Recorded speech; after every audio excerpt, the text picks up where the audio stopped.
São 4 pilares principais que formam a base, né, para que você consiga ter melhores resultados. O primeiro pilar, né, são as lateralidades. O segundo pilar mais importante é o footwork. O terceiro é a parte técnica. E o quarto pilar, que eu acredito que talvez seja o mais importante deles, que é o pilar de táticas e estratégias. Sobre as lateralidades, tá? Eu vou falar de 3 pontos. O primeiro conceito é o conceito de olho dominante, né? Acho que alguns de vocês já devem ter ouvido eu falar disso. Então, todos nós temos um olho dominante. Então, ele pode ser o olho direito ou o olho esquerdo. Nunca uma pessoa tem os 2 olhos dominantes. A primeira coisa, eu faço um pequeno buraco com as mãos aqui, tá? Aqui. Então, eu vou tentar... Aí, eu fico de frente para um determinado ponto. Por exemplo, eu vou tentar focalizar a câmera. Então, eu estendo os 2 braços à minha frente, tá? Olho para a câmera.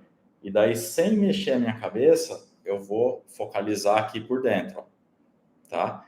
Então, aqui eu focalizei o objeto. E sem perder de vista, eu venho aproximando ele até o meu olho. Eu tenho o olho esquerdo dominante. E isso ele tem uma influência enorme em todos os aspectos do jogo de tênis, mas enorme mesmo. Hoje eu utilizo em praticamente todas as decisões que eu tomo no meu dia a dia. Eu sei qual é o olho dominante de todos os meus atletas. E isso me facilita a fazer correções. Se eu sou um jogador destro e tenho o olho direito dominante, que a gente chama de destro homogêneo, né, que é do mesmo lado, né, aqui olho direito e mão direita.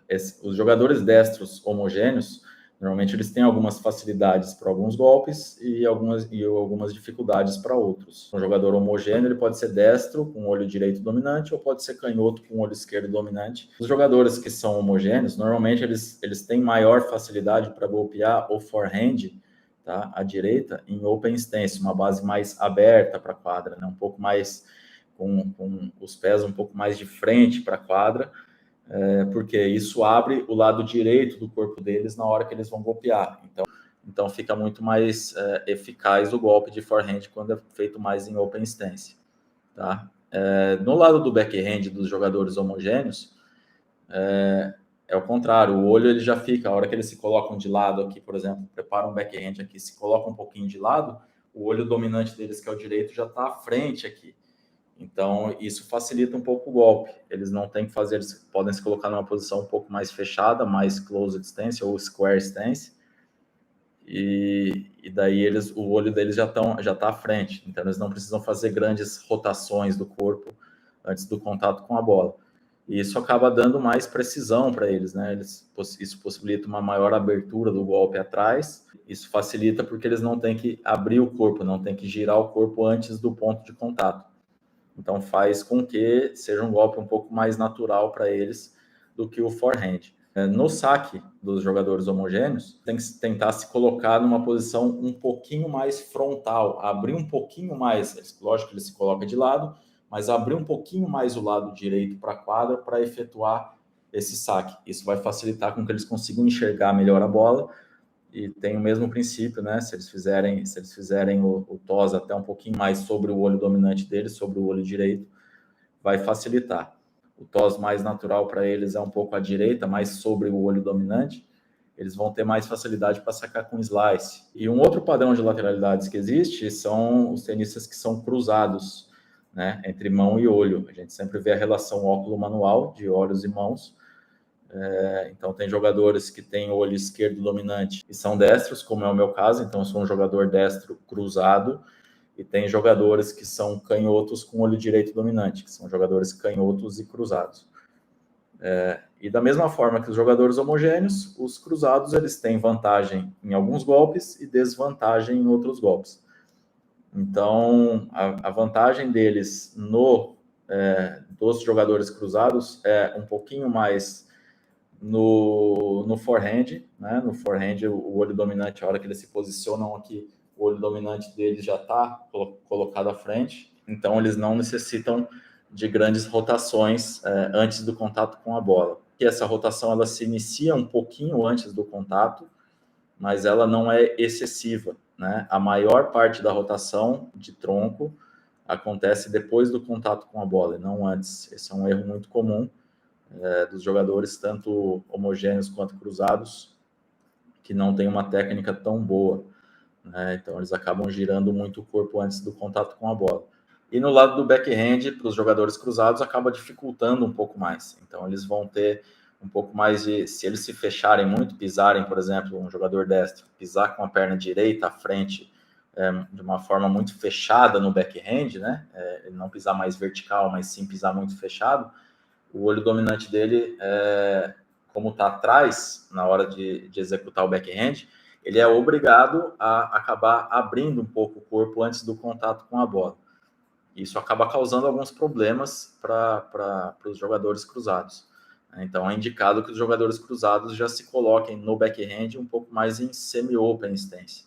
É lógico que eles podem pisar à frente com a perna oposta, né, até preferível que pise sempre que possível, mas é melhor, se é uma situação um pouco mais extrema, uma situação um pouco mais de defesa, ao invés de se fechar tanto para a quadra, é melhor que eles se defendam ali um pouquinho mais em open stance. No saque, eles têm facilidade para determinado tipo de saque, então se ele fizer o toss um pouquinho mais sobre o olho esquerdo dele, que é o olho dominante, no caso de um jogador destro cruzado, vai facilitar que esses jogadores consigam sacar um pouquinho mais de kick, né? Então eles pegam a bola um pouquinho mais de baixo para cima e consigam um saque com efeito kick. É um saque que normalmente, pelo menos deveria ser, normalmente é muito bom dos jogadores cruzados. Eu tenho um eixo de ocular, eu tenho um eixo de rotação de ombros, eu tenho um eixo de rotação de quadril, eu tenho uma perna dinâmica e uma perna de força, eu tenho um pé diretor, eu tenho um braço dominante, eu tenho uma mão dominante. Então todos esses eixos, eles são independentes. Então, por exemplo, no meu caso, eu tenho olho esquerdo dominante, sou destro de mão, escrevo com a mão direita, jogo tênis com a mão direita, tenho rotação preferencial de ombros para a direita, rotação de quadril para a direita, minha perna dinâmica é minha perna esquerda e o meu pé diretor é o meu pé direito. Ou seja, ele é misturado. Apesar de eu ser destro na maioria do corpo, eu tenho o olho esquerdo dominante, né, e a perna dinâmica esquerda. E todos os eixos são independentes. Então, uma pessoa ela pode ser inteira homogênea, né, que a gente chama homogêneo integral, né, cada autor chama de um jeito, né, mas enfim, ela pode ser homogênea em todos os eixos, ou ela pode ter uma lateralidade mista, né, ou cruzada, que é o olho esquerdo, o braço direito, perna esquerda, enfim, todos conhecem inúmeros casos de pessoas que têm essa lateralidade mista. É determinado em parte pela genética e em partes também pelo ambiente, né? Existem algumas vantagens de ser destro ou ser canhoto. Os jogadores destros controlam um pouco mais os dois lados do corpo, os jogadores canhotos acabam controlando um pouco mais o lado dominante. Isso por uma simples razão. Na verdade, o sistema motor do nosso cérebro, ele está em sua maioria do lado direito do cérebro, tá?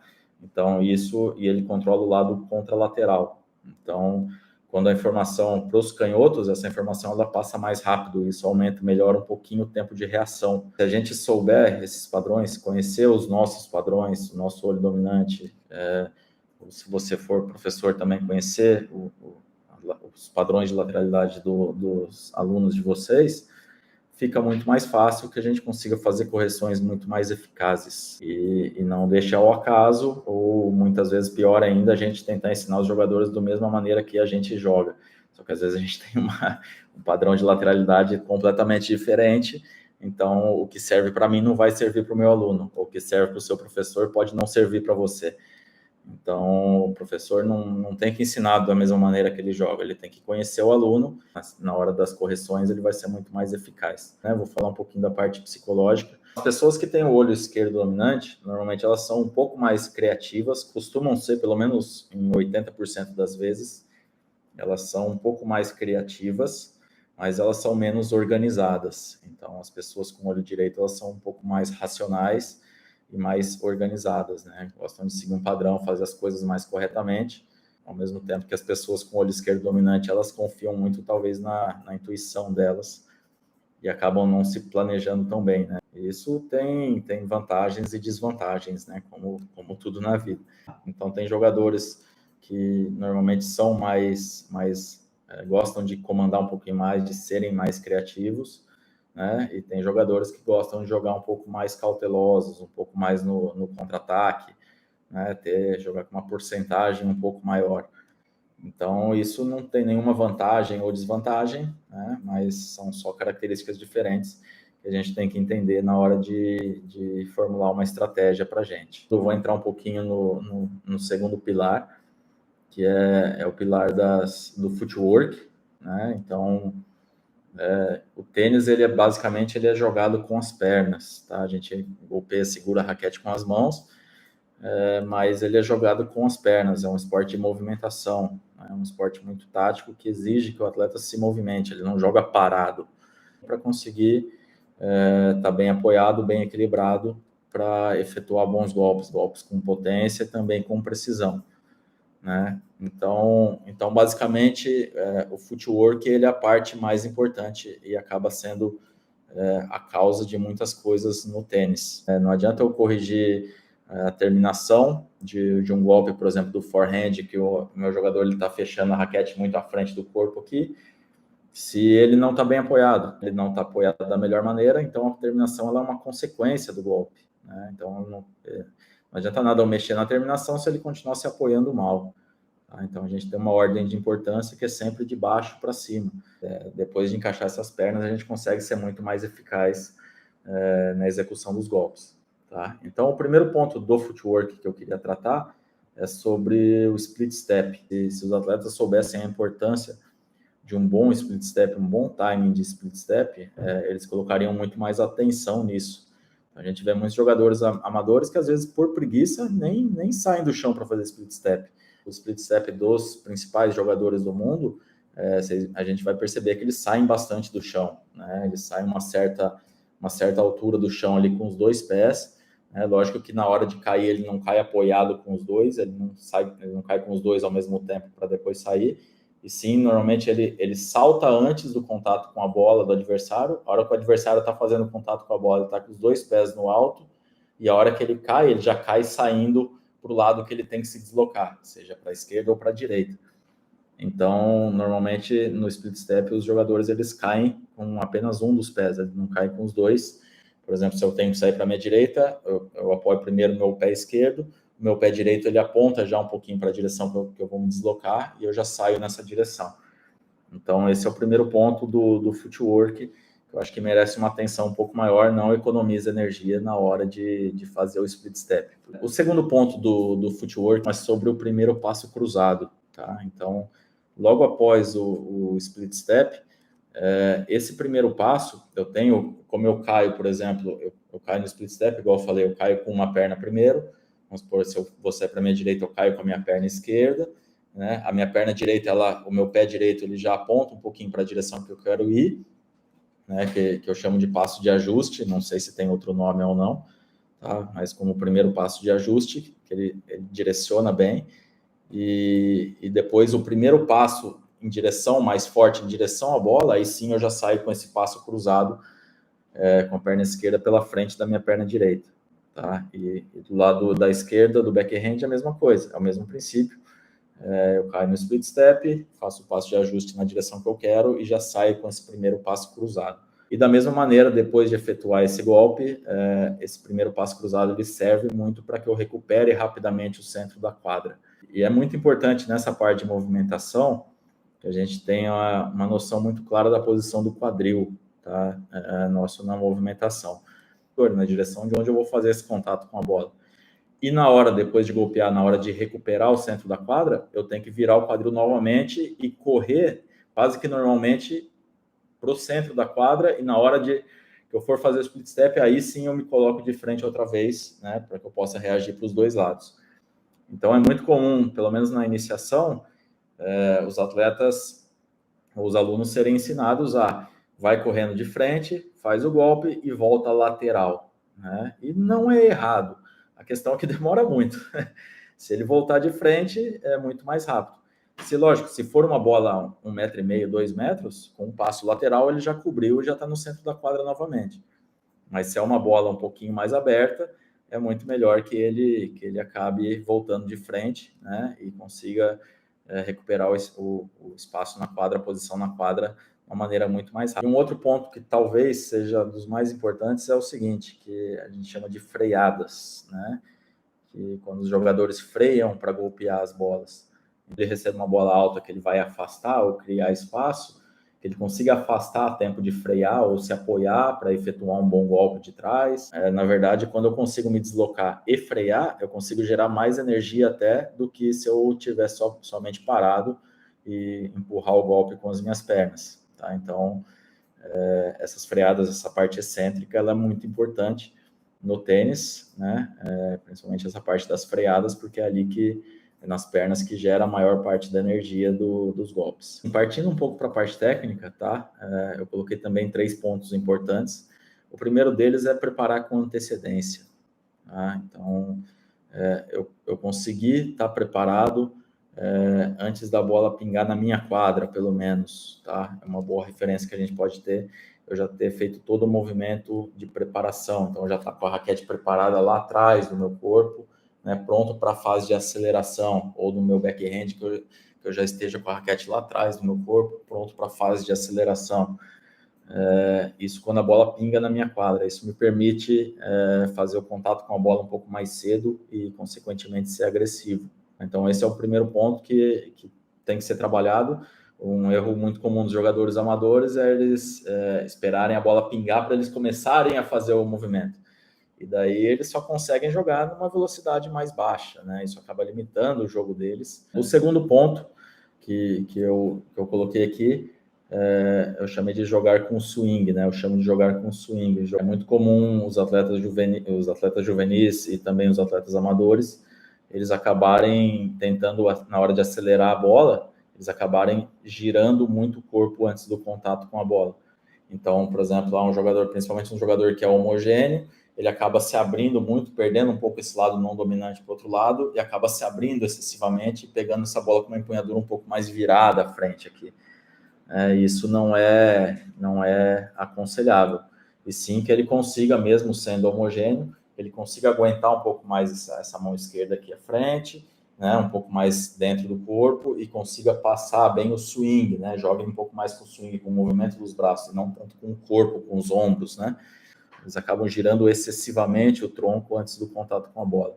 Isso acaba tirando um pouco de força e acaba tirando um pouco de precisão desses jogadores. E o tênis é um esporte de precisão, né? Então, eu não posso deixar a precisão de lado, né, em virtude da força, porque daí senão eu vou acabar cometendo muitos erros. Então, é sempre importante que eles consigam aguentar um pouquinho mais o corpo e jogar um pouco mais com o swing, não se abrirem tanto antes do contato com a bola. No saque também, muitos jogadores homogêneos acabam se abrindo e virando um pouco, abaixando um pouco a cabeça antes do contato com a bola. E é melhor que eles consigam manter essa visão um pouquinho mais lá em cima, né, olhando esse ponto de contato. O segundo ponto é jogar um pouquinho mais com swing, justamente para que eles consigam, que os jogadores consigam controlar um pouquinho melhor essa rotação do tronco. Então, tentem jogar um pouquinho mais com o swing, que abrir com antecedência e jogar com o swing, que vocês vão errar muito menos e vão começar a ter muito mais precisão. Agora eu vou passar para o quarto pilar, que é onde os jogadores ganham as partidas, que é a parte de estratégia, táticas e estratégias. Muita gente tem dificuldade nisso, né? Não sabe exatamente como que formula uma boa estratégia, uma boa tática. Então eu vou tentar passar com vocês aqui alguns pontos, né? Também 3 pontos para formular uma estratégia, que são conhecer a si mesmo, né? Então, eu conheci as minhas características, conhecer o meu adversário, que é o segundo ponto, e a terceira, conhecer as condições da partida, né? Então, combinar essas informações para que eu consiga elaborar uma boa estratégia. O que eu tenho que conhecer de mim, né? Conhecer do meu jogo.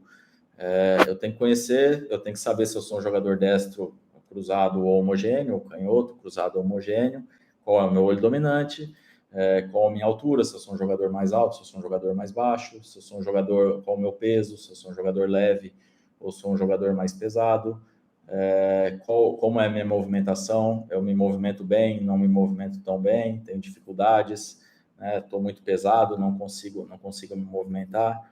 Quais são meus pontos fortes e meus pontos fracos? Meu ponto forte é meu forehand, o o meu ponto fraco é o meu backhand, ou eu tenho uma debilidade no segundo saque, meu segundo saque fica muito fácil o adversário atacar, enfim, são características que você tem que conhecer do seu próprio jogo. Onde é o meu melhor saque, né? Então eu saco melhor na esquerda do adversário ou na direita do adversário, saco melhor no lado da vantagem aberto ou saco melhor fechado, no saque com kick é melhor ou eu tenho mais confiança no meu saque slice, enfim, é uma quantidade de informações que a gente tem que saber, né? Pelo menos conhecer quais são os pontos que a gente tem de preferência, né? E daí sim, para que a gente possa explorar isso um pouquinho mais. Também saber o que a gente é capaz de fazer com eficácia, né? O que eu consigo fazer que funciona bem. Eu tenho um slice de esquerda, por exemplo, que ele é eficaz. Eu consigo trocar bastante bola ali, tenho confiança, né? Não tenho tanta confiança no meu top spin de esquerda, mas eu tenho confiança no meu slice. Ótimo. Você já está conhecendo um pouco o seu jogo. Como é a minha mentalidade, eu sou um jogador que sou forte mentalmente, tenho bastante resiliência, consigo lidar com situações difíceis, consigo aguentar jogos mais parelhos, jogos no terceiro set, como eu lido com isso, como é o meu mental nessas horas importantes. Então, onde é a sua zona de conforto? Mais de trás, mais de dentro, chegando à rede? Gosta de jogar mais agressivo ou um pouco mais conservador? Joga propondo um pouco mais ou joga reagindo um pouco mais reativo, mais no contra-ataque?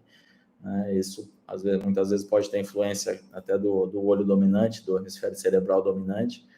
Né? Como é o físico, sou um jogador mais forte, explosivo, ou sou um jogador que tem uma resistência grande, ou também não tenho nem força nem resistência. Se eu prefiro jogar tirando o ritmo do meu adversário, ou se eu prefiro jogar com mais ritmo, trocando mais bolas, se eu corto o tempo, se eu entro em diagonal na direita, na esquerda, se eu só entro na direita, se eu só entro na esquerda, se eu não entro em nenhum, enfim, eu vou à rede, não vou à rede, né? É importante que eu me viro bem na rede, sim ou não, tenho dificuldades às vezes para esmechar, enfim, tem que conhecer o meu jogo, é o primeiro passo, né? O que eu sou capaz de fazer, o que eu consigo fazer com eficácia, mais ou menos os meus pontos fortes e fracos, para que a gente consiga analisar e ver um panorama geral das nossas características, né? O que a gente é capaz de fazer. Né? O segundo ponto é a gente conhecer o nosso adversário. Se ele é um jogador cruzado ou homogêneo, pela técnica eu já consigo descobrir. Eu vou saber mais ou menos quais são os pontos fortes e quais são os pontos mais fracos dele. Então facilita muito para que eu consiga explorar isso de uma maneira mais eficaz. Né? E também saber a altura dele, se ele é um jogador alto ou se é um jogador baixo, se ele é um cara de 2 metros de altura ou se é um cara de 1,60 m. O peso, se é um jogador leve que se movimenta bem ou tem dificuldades para se movimentar. Comete muitos erros, né? Sim ou não, onde ele comete esses erros? Ele comete o erro mais no forehand, comete o erro mais no backhand. Como é o mental do meu adversário? Ele aguenta bem? Ele tem uma parte mental forte? Ou ele perde a paciência muito fácil? Né? Ele fica bravo com qualquer coisa, erra uma, duas bolas, já fica bravo, dá uma dupla falta, reclama, sai xingando, joga raquete, ou ele consegue se manter concentrado mesmo numa situação difícil. Né? Normalmente, os tenistas amadores não conseguem controlar tão bem as emoções. Então, é uma coisa que é muito fácil de explorar. Né? Quando você controla as emoções, naturalmente o adversário tende a perder o controle das emoções, e ainda mais no tênis amador. Onde a zona de conforto dele, ele gosta de jogar mais de trás, gosta de jogar vindo à rede, qual o estilo de jogo dele, né? Ele joga atacando de direita, ou joga dando balão, ou joga só dando slice, ou joga dando curtinho e lobby, ou não faz nenhuma coisa nem outra, ou ele troca mais bolas, ou joga tirando o meu ritmo, sacando e vindo para a rede, né? Não deixando eu ficar confortável na quadra. Ele joga cortando o tempo, ele entra em diagonal, ataca de direita, corta o tempo bem de esquerda. Ele vem à rede, onde ele saca melhor, ele saca mais na direita ou saca mais na esquerda, com que tipo de efeito que ele saca. Ou seja, a gente tem que entender todos os pontos fortes e fracos do nosso adversário. Quanto mais a gente tiver conhecimento disso, o nosso e do nosso adversário, mais condições e maiores chances a gente vai ter. Né? E o terceiro ponto é conhecer as condições do jogo. Então, uma coisa que os amadores não prestam atenção praticamente nada, que são as condições do jogo. E os tenistas profissionais prestam atenção a isso a todo momento, né? Então, quando eu digo condições do jogo, o que eu digo? Primeiro, a altitude. Eu vou jogar com ele mais no nível do mar ou mais numa cidade que é um pouco mais alta, né? Então, o jogo de tênis no nível do mar ele é mais lento, ele tem mais trocas de bola. Quando eu estou mais alto, essa bola voa um pouco mais rápido. Então, acaba tendo menos trocas de bola no jogo. É importante eu entender isso, né? Então, basicamente, nível do mar o jogo é mais lento. São Paulo, por exemplo, é uma cidade que tem aí basicamente perto de 600 metros de altura. Então, ela já é razoavelmente rápida, assim como a minha cidade de São José dos Campos, ela tem 560, se eu não me engano. Já é uma cidade que o jogo já é razoavelmente rápido, não extremamente rápido, mas já é. E quando começa a chegar a 800, 900 metros, acima de 1.000 metros, começa a ficar muito rápido. Naquelas cidades que têm altitude muito grande, né, eles utilizam La Paz, eles jogam torneios com bolas com menos pressão, né, justamente para tentar fazer que o jogo tenha um pouco mais de trocas de bola. E não é muito agradável jogar com essas bolas, mas enfim, são as regras ali, mas só para vocês terem uma ideia da influência que a altitude faz. O segundo ponto das condições do jogo ali é o tipo de bola, né? Então, é uma bola mais lenta, uma bola mais rápida.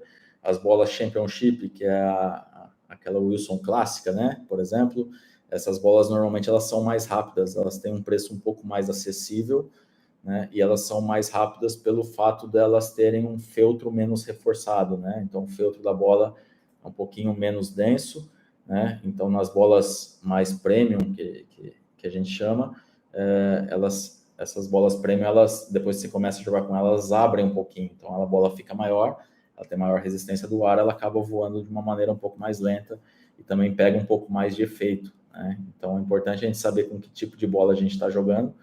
Normalmente, os jogadores profissionais jogam com bolas mais lentas, tá? Então o jogo acaba sendo um pouco mais jogado. Muitos jogadores amadores até preferem, né? Eles até preferem essas bolas que a gente chama de Wilson coquinho, né? Que a bola é muito rápida, parece um coquinho. A bola voa muito, não responde tão bem aos efeitos. Mas eles até preferem porque sacam, quando eles conseguem acertar o saque, muitas vezes eles ganham ponto com o saque, então eles acham que estão sacando muito, mas na verdade não estão, né? Na verdade é a bola que está ajudando eles muito ali a que o saque seja mais eficaz. Temperatura, né? Então, normalmente de manhã é um pouco mais fresco, mas para o final da tarde é mais fresco, na hora do almoço um pouco mais calor, né? E quanto mais calor dentro da bola, mais as partículas vão se movimentar ali e mais inchada essa bola vai ficar. Então, a bola fica muito mais rápida, mais viva, né? Então, o jogo é mais rápido um pouco na hora do almoço, normalmente quando está sol, né?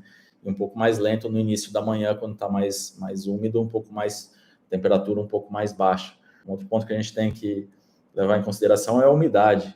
Então, se a gente for jogar em Manaus, cara, extremamente úmido. Eu já fui para lugares como o Egito, por exemplo, que você joga um resort que ele é quase que no meio do deserto. É muito legal lá, mas é muito seco o tempo, né? Então o jogo acaba ficando muito mais rápido. Isso faz uma diferença enorme também. Importante a superfície da quadra, né? Se é uma quadra de saibro, se é uma quadra rápida, se é uma quadra externa, se é uma quadra coberta, ou se eu vou jogar à noite, a quadra tem boa iluminação, não tem, ou seja, para eu já estar preparado para todas as condições da partida. É um lugar que tem barulho, que não tem torcida, não tem, eu vou jogar contra alguém que é o tenista da casa lá, que vai ter uma torcida, o pessoal tomando cerveja lá, fazendo barulho. Então, eu conhecendo as minhas características, conhecendo as características do meu adversário e as condições da partida, aí eu já tenho ótimas informações para eu conseguir montar uma estratégia que aumente as minhas chances de ganhar o jogo. Mas na hora que eu for jogar, competir, eu tenho que tentar jogar baseado no que eu sei fazer. Como os pilares ali da parte estratégica, é conhecer a si mesmo, conhecer o adversário e conhecer as condições de jogo. Esses são os três principais pilares ali para formular uma boa estratégia. Depois disso, o que a gente pode fazer? A gente tem tudo bem, a gente coletou lá uma série de informações minhas, do meu adversário, das condições da partida, tá? E como que eu formulo uma boa estratégia? Tá? Quais informações eu utilizo? São muitas informações. Normalmente, a gente acaba escolhendo 1 ou 2 pontos e se concentrando um pouco mais em explorar esses pontos, né? Não mais do que isso, porque senão a gente começa a ficar uma coisa muito complexa e a gente acaba paralisando. Por exemplo, eu vou jogar contra um jogador que só dá slice. Tá? O cara vem na direita, é facão aqui, vem na esquerda, é facão aqui. O que eu tenho que fazer para jogar contra esse jogador? Porque ele erra pouco, mantém a bola, fica baixinha, sem peso o tempo inteiro, porque ele só devolve com slice. A primeira coisa mais importante é que eu tenha paciência, tá? Que eu não consiga, que eu não tente definir os pontos com pressa. E não perca a paciência caso eu esteja perdendo o jogo. Porque esse jogador, ele quer justamente tirar a sua paciência. Você acelera, ele vem slice. Você acelera, ele slice. Você acelera, ele slice. Uma hora, o que ele quer? Você perca a paciência, tente forçar demais a jogada e jogue na rede ou para fora. Eu não entrar no jogo dele, né? Não, se não é o meu jogo ficar dando slice, eu não vou ficar trocando só slice para slice, slice, slice, slice com ele, porque é o jogo dele. E ele já vai estar mais bem treinado que eu nesse quesito. Então, eu tenho que tentar manter os meus pontos. Então, o primeiro ponto que eu colocaria é a paciência. Tá? Um segundo ponto é eu buscar um pouco de altura, quando for possível, né? Se a bola estiver muito baixa, é mais difícil. Mas se ela tiver um pouquinho, se esse slice do meu adversário flutuar um pouquinho, eu conseguir jogar com um pouco mais de altura, porque é mais difícil ele abaixar essa bola, se eu conseguir jogar ela mais alta, é mais difícil ele abaixar essa bola quando ela está mais acima da linha dos ombros dele. O slice, normalmente, ele flutua um pouco mais, então ele fica mais tempo voando. Então, eu tenho tempo de chegar à rede, às vezes, e fazer um bom voleio. Eu tenho tempo de me posicionar bem na rede. Um outro exemplo que eu vou dar é contra o... Nossa, esse aqui é o pesadelo dos tenistas, tanto amadores quanto infanto-juvenis, que vocês já devem até saber qual é. Que é o maior pesadelo. Qual que é o maior pesadelo do tenista? Jogar contra qual tipo de jogador? Que nunca é fácil, em todos os níveis. É fácil de acertar, hein? Vamos ver se alguém acerta. Mas eu vou, para não atrasar muito aqui, eu já vou adiantar. O jogador que só dá balão, que só joga a bola. Olha lá, agora chegou. É lógico, né? Esse é clássico. É o baloeiro. O jogador que você bate, ele joga para cima. Aí você bate, ele devolve para cima. Enfim, esse jogador, ele nunca é fácil de jogar contra. Então, a gente vê muitos jogadores no tênis amador ganhando, né? São jogadores que eles não têm uma técnica tão boa, mas eles são extremamente eficazes, né? Eles têm uma consistência muito boa. Isso acaba dificultando muito jogar contra esse tipo de jogador, né? Então, o que a gente pode fazer para jogar contra um jogador que dá balão, né? Que devolve tudo? Ele devolve de esquerda alta, de direita alta, de esquerda alta. Aí eu acelero, ele joga para cima, acelera, ele joga para cima, até que eu perco a paciência e quero matar o ponto lá de trás e acabo forçando muito a jogada e cometendo erros. Primeira coisa, igual contra um jogador que só dá slice, é a gente ter paciência. A gente tem que aguentar um pouquinho mais nos pontos. Se eu não tiver paciência, é tudo que esse jogador baloeiro quer. Que eu entre na quadra e fique puto por errar uma bola fácil que sobra no T, aí eu venho tentar o winner e joga lá na rede. E o que ele quer é que eu fique nervoso e falo, hoje não é meu dia, eu não acerto nada, eu sou muito ruim, minha direita é horrível, hoje eu tô errando, mas também a bola desvia, tá muito quente, tá muito frio, enfim, começar a arrumar um monte de desculpa. Então, é tudo que esse jogador quer. Então, a primeira coisa é a gente ter paciência para trabalhar os pontos, para aguentar uma dificuldade. A gente já está esperando, se o jogador começar a jogar essa bola para cima, a gente já esperar que vai ser um jogo difícil, que vai ser um jogo suado, que eu vou ter que correr, vou ter que ficar ali, muitas vezes, 2 horas, 3 horas dentro da quadra, ou até mais, em alguns casos. Enfim, eu ter um pouquinho mais dessa paciência vai me ajudar. Então, mesmo em situações difíceis, eu ter essa paciência para jogar contra esse jogador que dá balão. E contra esse jogador é o seguinte, a bola dele vem alta, né? Então, ele joga dando balão, ela vem um pouco mais alta e sem peso. Para mim, hoje em dia, é ótimo jogar contra esses jogadores. Por quê? Porque eu tenho tempo. Então, eu tenho tempo de ir, me deslocar, chegar, me apoiar. e fazer um golpe bem apoiado. Eu tenho tempo para escolher o meu golpe da melhor maneira, o que eu quero fazer com a bola, se eu quero jogar uma bola com mais altura, ou se eu quero jogar uma bola um pouco mais rápida para frente, ou se eu quero jogar ela com mais ângulo, com um pouco mais de ângulo, se eu vou jogar essa bola no contrapé do meu adversário, se eu vou mudar a direção, jogar do lado oposto, se eu vou tentar me defender com uma bola mais alta no centro, enfim, eu tenho tempo.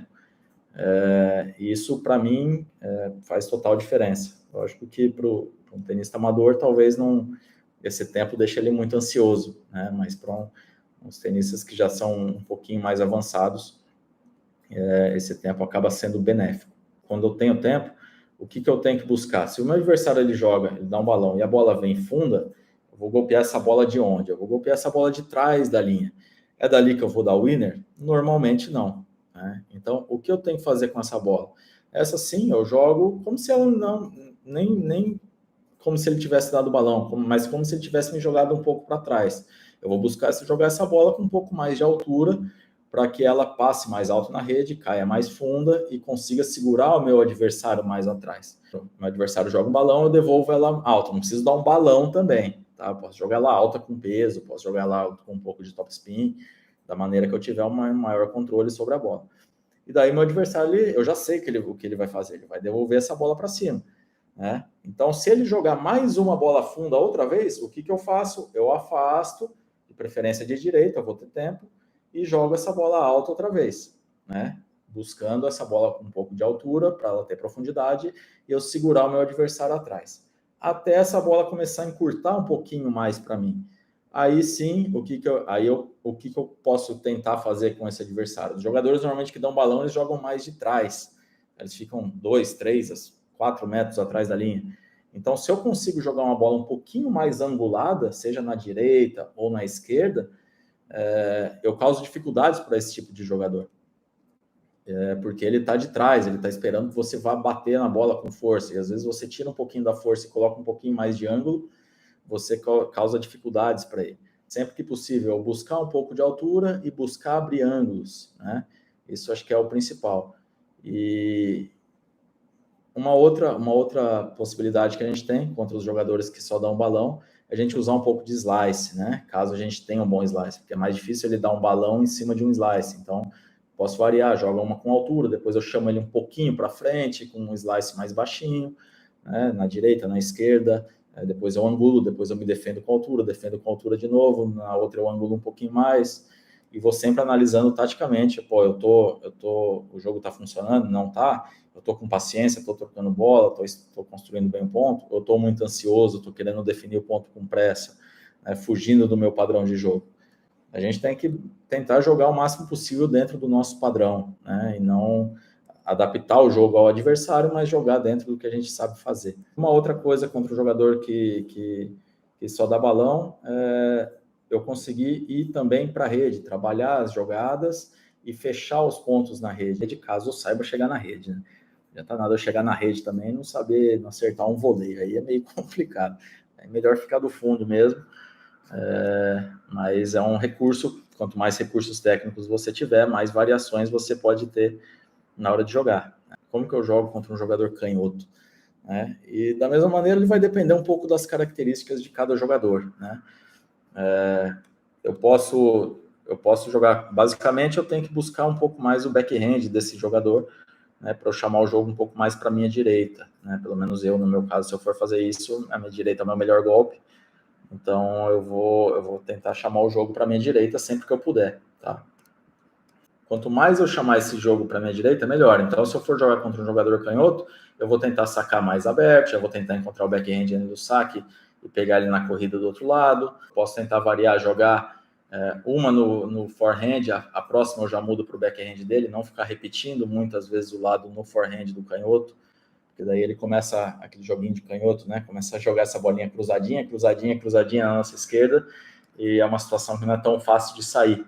Usar um pouco slice paralelo, né? De backhand no backhand dele, tentar tirar um pouco ele da zona de conforto, deixar ele jogar mais de backhand e movimentar esse jogador, que nunca é tão confortável jogar contra canhoto, porque é menos usual, tem menos canhotos no mundo e, consequentemente, que jogam tênis.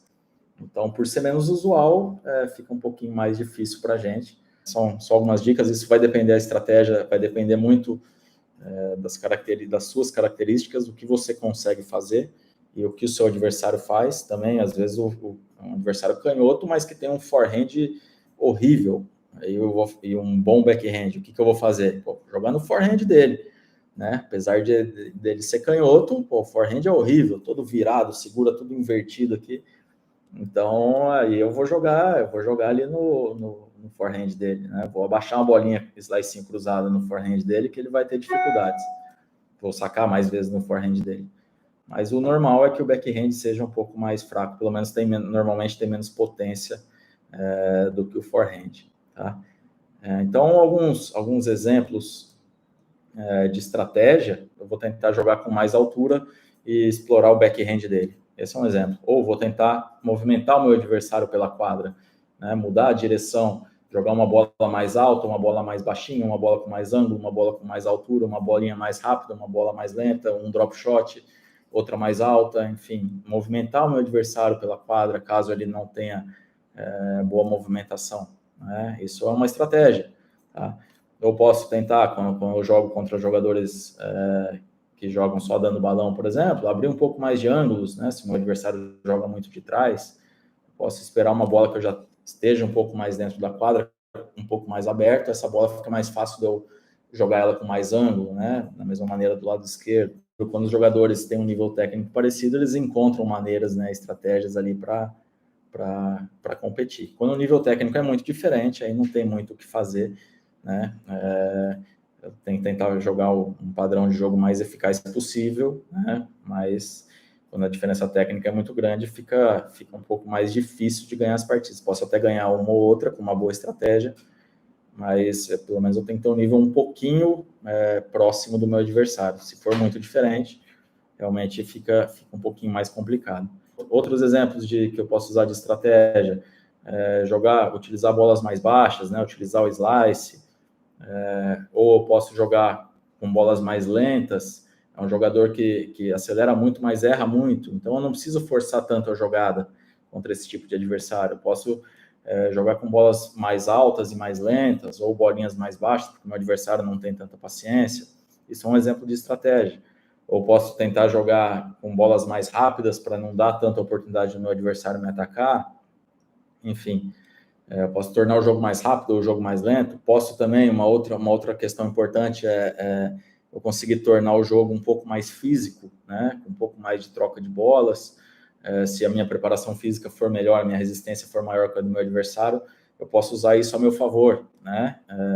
Tentar fazer cada ponto durar um pouco mais, cansar o meu adversário, tornar o jogo mais físico. Isso também é uma estratégia, tá? Um outro exemplo de estratégia é eu jogar aguentando um pouco mais, ao invés de eu partir e querer propor o jogo e atacar e definir os pontos, eu jogar um pouco mais no contra-ataque, um pouco mais reagindo, aguentando os ataques do meu adversário mais na quadra, e daí quando ele me ataca, ele normalmente abre uma oportunidade para eu contra-atacar. Fazer o meu adversário para frente, caso ele tenha dificuldades, ou ele joga muito atrás, ou caso ele me ataque bem, eu posso tentar empurrar ele para trás com bolas mais altas e mais profundas, enfim, todas essas são estratégias que a gente pode usar, e é sempre ideal que a gente escolha, cara, entre uma e duas, para que a gente possa explorar.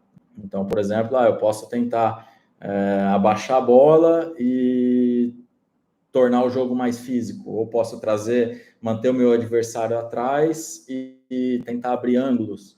Essas são estratégias que eu posso ter na hora do jogo. Eu vou fazer isso 100% dos pontos? Não, mas eu vou buscar momentos que eu vou tentar fazer isso mais vezes. Isso vai acabar aumentando a minha chance de ganhar. Vou passar um pouquinho só para a parte tática. Em situações de defesa, a gente joga com mais altura e cruzado. Esse é um padrão, pelo menos que eu conheço, mais eficaz de se defender, né? De preferência cruzado ou alta sobre o backhand do meu adversário, padrão com um pouco mais de altura para que eu tenha mais tempo para voltar e também consiga um pouquinho mais de profundidade, dificulte um pouco o ataque do meu adversário. Um segundo padrão tático que é importante é eu tentar jogar o máximo possível de forehand, tá?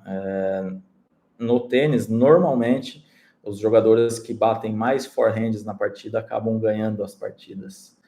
os jogadores que saem vitoriosos, em média, têm um número maior de forehands que os jogadores que perdem as partidas. Então, quanto mais eu jogar de forehand, melhor. Se eu conseguir jogar de forehand em cima do backhand do meu adversário, melhor ainda.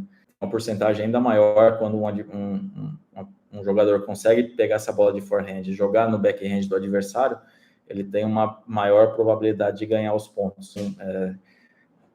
A gente já tem alguns padrões de defesa, tem alguns padrões para jogar de forehand, e um aqui que eu acho que talvez seja um dos mais interessantes, que é a mudança de direção. Esse é um dos pontos principais do tênis. O que é mudar a direção? Eu jogar uma bola, por exemplo, na direita do meu adversário, ele devolve na minha mão e eu mudo a direção, jogo ela na esquerda dele. Né? Eu não repetir o lado, não jogar uma bola na direita, ela volta na minha mão e eu jogo na direita de novo, tentando pegar ele. Mudar a direção é justamente o contrário. Eu jogo uma lá, ela volta na minha mão, eu jogo do outro lado. Se ela voltar na minha mão, eu jogo para o lado oposto novamente. Para eu mudar a direção, forçar o meu adversário a se mover. Normalmente o jogador, quando ele está se recuperando, ele está numa situação mais defensiva, ele vai cobrir o contrapé, ele vai fingir que vai voltar e vai acabar parando, e o lado oposto fica aberto. Então, um erro muito comum dos atletas amadores e infantos juvenis é tentar atacar essa bola no contrapé. Né? E tem uma estatística muito interessante que é a seguinte: praticamente 90% dos winners são com mudança de direção, mudando a direção da bola. Então, eu faço um approach para lá, chego à rede, voleio na quadra aberta. Ou ataco uma bola de forehand para um lado, ela volta na minha mão, eu ganho para o outro lado.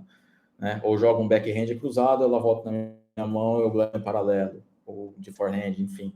90% dos winners acontecem dessa forma. E praticamente só 10% dos winners acontecem no contrapé. Então, quanto mais a gente buscar essa mudança de direção, melhor. E de onde é mais fácil eu mudar a direção? Sempre que eu estou dentro da quadra. Se eu estou de trás da linha, é mais do que eu jogue com mais segurança. Né? Mudar a direção nunca é fácil. Né? Mudar a direção, eu corro um certo risco. É mais fácil eu devolver a bola, ela vem cruzada, é mais fácil eu devolver ela cruzada do que mudar essa bola paralela. Mas assim, a partir do momento que eu jogo ela profunda e a bola encurta, eu consigo entrar um pouquinho dentro da quadra, aí sim eu consigo mudar essa direção com um pouco mais de eficácia. Seja numa combinação de dois forehand, depois para um lado, depois um forehand para o outro, ou seja, um backhand cruzado e depois um forehand cruzado do lado oposto. Enfim, independente da combinação que seja, ou seja, um approach e voleio, independente da combinação que seja, sempre que eu tiver a oportunidade, se eu conseguir mudar a direção da bola, melhor. Vocês vão perceber que vocês vão começar a conseguir muito mais winners se vocês fizerem isso. Mas eu queria agora fazer uma oferta, conversar com quem quer avançar um pouquinho mais e ter acesso ao método Ganhe Mais, tá? Que é um curso que eu montei, são 6 módulos. A gente tem o primeiro módulo, que é de lateralidades, então tem o curso completo ali de lateralidades.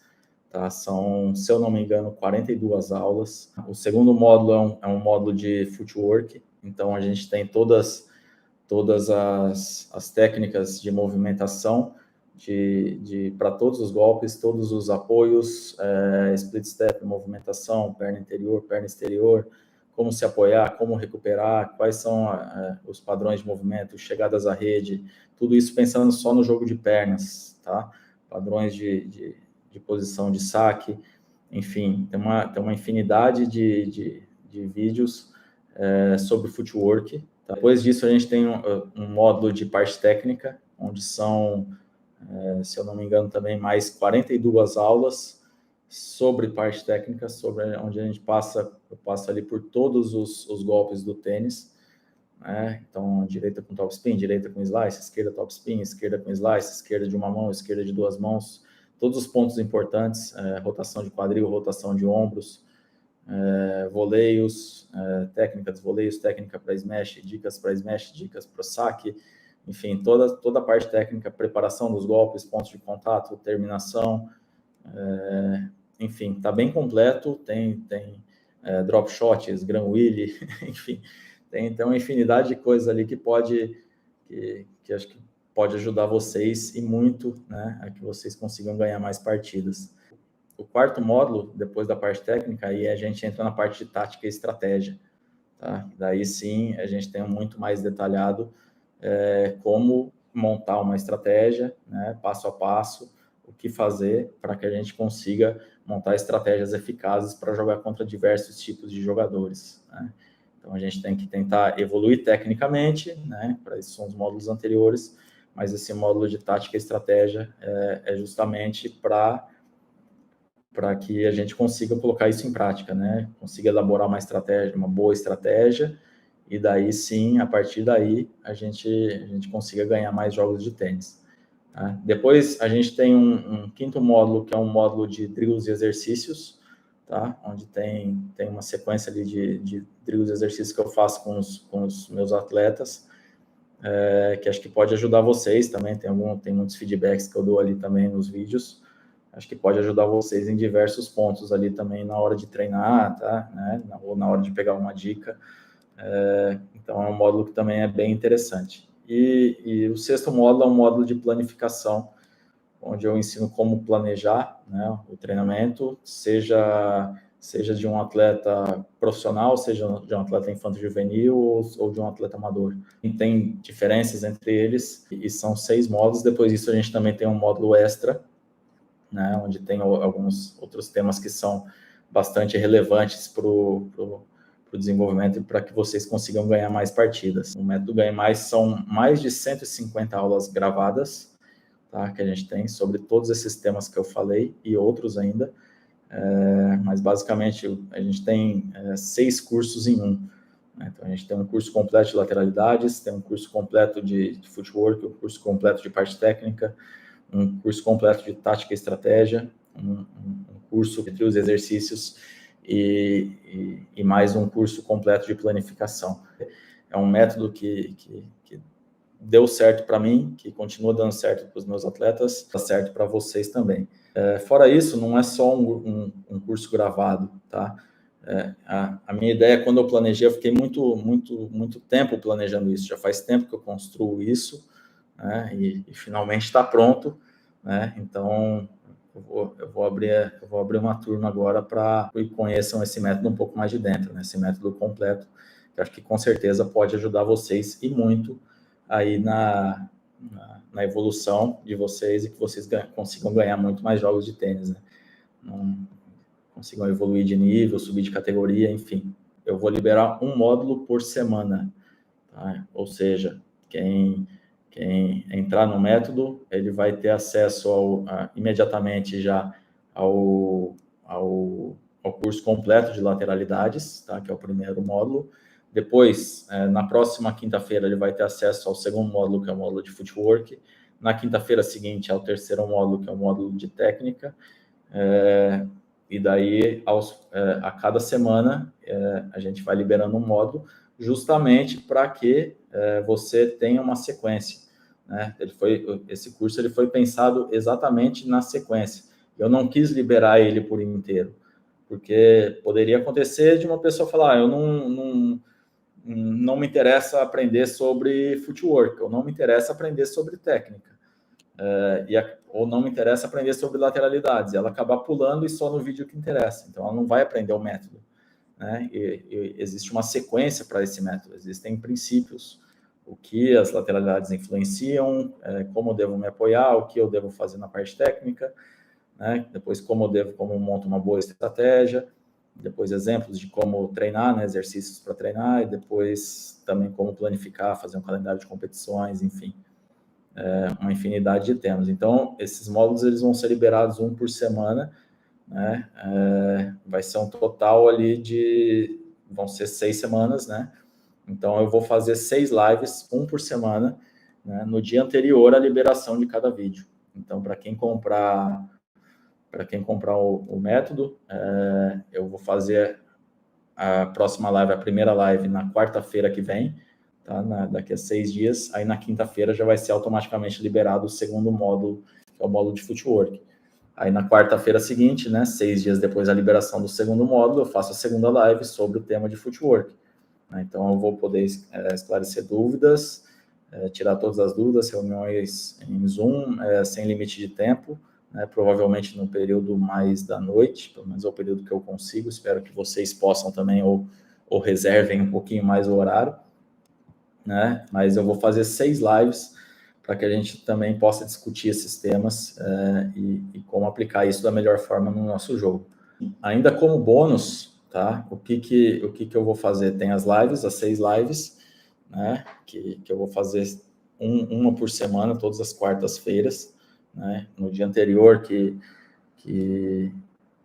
precede a liberação do módulo seguinte, né, e também as pessoas que comprarem o curso, também está lá dentro, está o livro completo de lateralidades, tá? Então ele está em PDF, igualzinho, o mesmo arquivo que está à venda na Amazon, né? Então ele está em PDF ali para que vocês consigam utilizar. Espero que vocês não compartilhem esse livro, porque ele está à venda na Amazon, mas sim utilizem para o próprio aprendizado de vocês, tá? Tem muita coisa interessante e detalhada ali dentro também. Mas quanto que eu vou ter que pagar por isso, né? Quanto que eu vou cobrar por isso? E a verdade é que, assim, o curso, ele realmente vale bastante, tá? São aí 30 anos que eu tenho de experiência, mais de 30 anos de tênis, né? Mais de 20 anos como treinador, desenvolvendo atletas. Tenho aí mais de 100 mil reais em curso investido. Então, na verdade, você não está comprando um curso, né? Na verdade, você está comprando tempo. Você está economizando o tempo. Todo o tempo que eu investi, todo o tempo que eu fiquei no exterior aprendendo e trabalhando, né? Eu resumi tudo nesse método, né? Então, você vai estar economizando tempo, você não precisa passar. Se você quiser, pode ir também. Eu até acho que é legal, mas 30 anos no tênis para aprender, para começar a ganhar mais partidas, fica mais difícil. Se eu puder antecipar isso, eu acho que é melhor. Na verdade, você está comprando tempo, né? Esses módulos, pô, eu poderia facilmente vender eles separadamente, né? Fazer um curso só de lateralidade, um outro curso só de footwork, um outro curso só de parte técnica, enfim. Cada um dos módulos daria um curso. Aí eu poderia vender isso. Só que a grande diferença é que eu quero fazer mais pessoas ganharem mais jogos, né? Eu quero que o pessoal depois pegue e grave um vídeo lá com um depoimento e fale, pô, comprei o método, conheço o método, realmente é muito bom, me ajudou, estou ganhando muito mais partidas, né? Estou ganhando muito mais jogos de jogadores que eu não ganhava antes, agora eu estou conseguindo ganhar. Então, é isso que eu quero, né? Eu não quero só vender um curso de planificação, mas o cara não sabe nada de lateralidade, não sabe nada de parte tática, não sabe nada de parte técnica, enfim, ele não vai ter tantos resultados. E eu busco transformação, né? Os atletas que treinam comigo, eu já consigo atingir eles no dia a dia. Então, naturalmente, eles começam a ter melhores resultados, naturalmente conhecem o método. Mas eu não consigo atender muitas pessoas, né? Hoje eu não dou aulas sociais, né? Aulas para tenistas amadores. Hoje eu trabalho exclusivamente com tênis competitivo, pelo menos dentro de quadra, né? Justamente para conseguir atender eles da melhor forma. Mas nesse método a gente tem muitas informações que com certeza podem ajudar você a ganhar mais partidas de tênis, né? E para mim, quanto mais pessoas tiverem acesso e conseguirem ganhar mais jogos, para mim é melhor. O preço cobrado por esse curso é de R$ 997. Esse valor ele pode ser dividido em até 12 vezes com juros. Então, é um investimento de R$ 997, mas como eu disse, você está comprando tempo, não está comprando um curso. Isso aí vai te economizar muito tempo e com certeza vai encurtar o seu caminho para que você tenha mais vitórias. E que garantia que eu tenho disso? Eu resolvi dar uma garantia dupla. O que é essa garantia dupla?